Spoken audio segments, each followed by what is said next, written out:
पाठ 4 पारसमणि। धनपत राय नाम का एक व्यापारी था। उसे अपने पूर्वजों की बहुत सारी धन दौलत मिली थी, जिसके कारण उसकी गिनती शहर के बड़े सेठों में होती थी। उसके पास बड़ी गाड़ी, बंगला, नौकर चाकर आदि सब कुछ था, लेकिन वह स्वयं बहुत आलसी स्वभाव का था। वो सोचता था कि उसके पास पूर्वजों द्वारा छोड़ा गया इतना धन है कि उसकी 7 पीढ़ियों को भी काम करने की आवश्यकता नहीं है।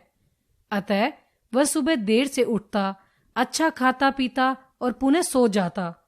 कई कई दिन तक तो वह अपने कारखानों में भी नहीं जाता था, जिसके फलस्वरूप उसके सभी नौकर व कर्मचारी आलसी हो गए और काम बिल्कुल ठप हो गया।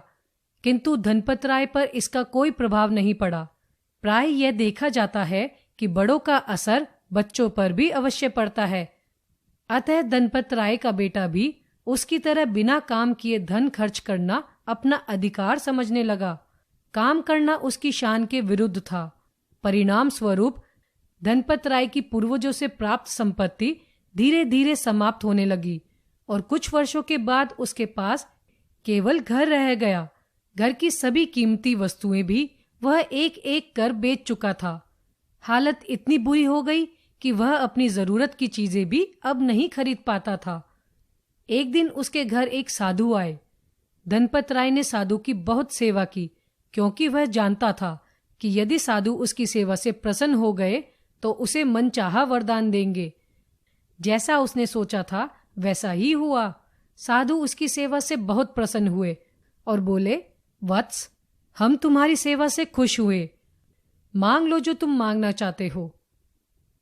तब धनपत राय ने बड़ी विनम्रता से कहा, महाराज, मेरा वैभव जैसा था वैसा ही हो जाए।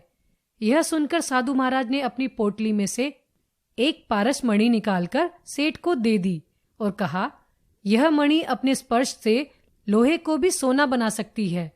इस मणि से केवल 7 दिन तक ही सोना बनेगा और ध्यान रखना कि यह मणि केवल 7 दिन तक के लिए ही तुम्हारे पास रहेगी और 8वें दिन मैं इसे वापस ले जाऊंगा। यह कहकर साधु चले गए। पारसमणि पाकर धनपत राय बहुत खुश हुआ। वह सोचने लगा, अब हमारे खुशहाली के दिन फिर से लौट आएंगे। उसने अपने पुत्र से कहा, बेटा जा, बाजार से 1 कुंतल लोहा ले आ। किंतु बेटे ने जवाब दिया, पिताजी, अभी तो 7 दिन है, 1 घंटे का काम है, क्यों परेशान होते हो, ला दूंगा। आलस ने अब भी उनका पीछा नहीं छोड़ा और इसी प्रकार 5-6 दिन बीत गए। 7वें दिन जब धनपत राय बाजार गया तब लोहे का भाव इतना बढ़ गया कि धनपत राय के पास लोहा खरीदने के पैसे नहीं रहे। अतः न लोहा आया और न ही सोना बना।